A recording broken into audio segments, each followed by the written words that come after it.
This is the Warren Buffett and Charlie Munger Wisdom series.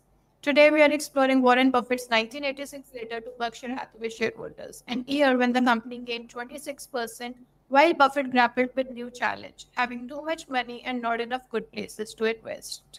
This letter isn't just about the complaints, it's about timeless principles.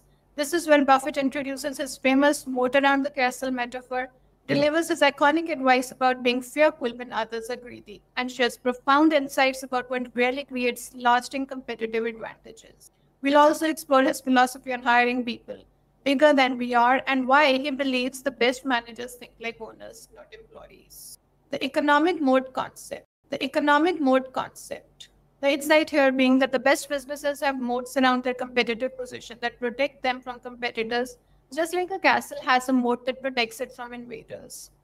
Buffett's perspective here being that when discussing Geico's success, Buffett explains that their rock bottom operating costs create a kind of moat that protects a valuable and much sought after business castle. Geico's expense ratio was just 23.5%, while many competitors were 15 percentage points higher.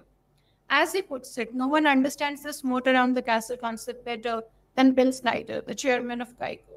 He continually widens the moat by driving down costs still more. Why it matters. This metaphor became the foundation of modern value investing. A moat isn't just about being good, it's about having sustainable competitive advantages that are difficult for competitors to replicate or overcome. In terms of modern applications, when evaluating any company today, ask what is their moat? Look for businesses with network effects like Facebook, switching costs like enterprise software, scale advantages like Walmart, or brand power like Apple. The wider and deeper the moat, the more durable the profit.